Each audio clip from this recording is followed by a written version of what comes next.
Order! Order! You are an incorrigible delinquent at times.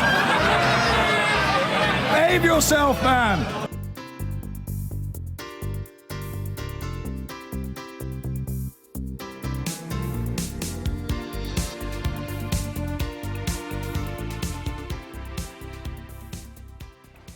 Meanwhile, the Prime Minister has signalled that she will fight a demand by the European Union that EU citizens who move to the UK during the transition period after Brexit in March next year will still be given full residency rights.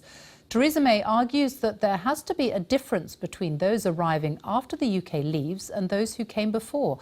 Here's our Home Editor, Mark Easton. EU migrants arriving in the UK today enjoy all the rights of free movement. But what will happen after Brexit Day in March next year? The Prime Minister says that moment should mark a real change. New EU migrants should no longer be guaranteed their right to live in Britain. We'll have left the European Union, and the EU can't expect the same provisions to prevail after we've gone. The UK proposal applies to the hundreds of thousands of EU migrants expected to arrive during the so-called transition phase that follows Brexit in March 2019.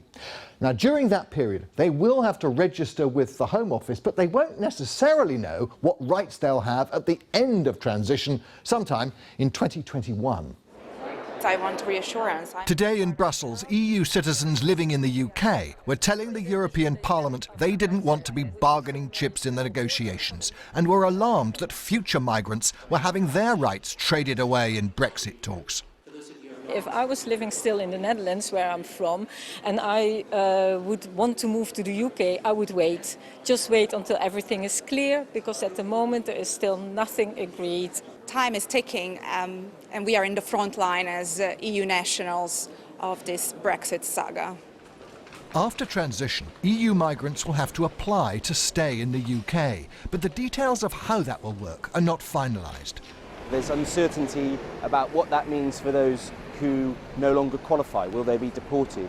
And also uncertainty around what will the rights be for those that are successful. Will they go to bed on the last day of transition with a certain set of rights and wake up in the morning with something very different? For employers like the NHS, the prospect of EU migration falling further has led to concerns about their ability to recruit skilled nurses.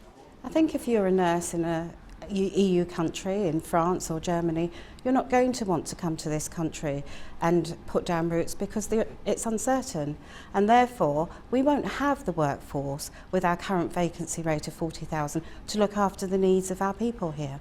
Let's decide to have more people from the European Union to come and work in the National Health Service, by all means. But let us decide that for ourselves. Don't let's be dictated to by the European Union after we've left. The politics of Brexit means the Prime Minister is looking for ways to demonstrate her determination to take control of our borders at the point we leave the EU. The practicalities make it hard to avoid unintended consequences. Mark Easton, BBC News. Brussels has hit back after Theresa May warned that she wants to limit the rights of new EU immigrants during a Brexit transition period. Speaking during a visit to China, the Prime Minister said those arriving in the UK after March next year could not expect the same treatment. But the EU says free movement is not up for debate. Here's our political correspondent, Carl Dinnan. We all know the clock's counting down quickly to Brexit, but the Prime Minister suggested today time's also running out for EU migrants who want to come here on the same terms they do now. Those who arrive after the moment of Brexit will get a different deal. On her trip to China, she told reporters that migrants who arrive in the couple of years after Brexit, during the so-called transition period, would not have the same long-term rights. Brussels says that's forbidden. It's about time that they start behaving like grown-ups. I'm getting very irritated at this attitude, playing games every single time over the lives of other people. You know, they wanted the transition period because we have wasted a lot of time because of the UK government. Now, there will be a transition period and then all the rules will apply as before.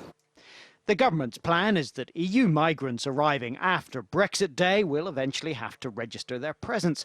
Rights to things like benefits and residency for those new arrivals will be guaranteed for the 2 years or so of transition, but not guaranteed after that for the long term. They can't come and just say we're here, doesn't matter whether you've got a job or not, we'll take some benefits. All that begins to change. It's the right thing. We've left. Therefore, we're no longer under the freedom of movement process. Although the Prime Minister's plan faces Labour opposition. We have very few Polish nurses or others coming to work in this country.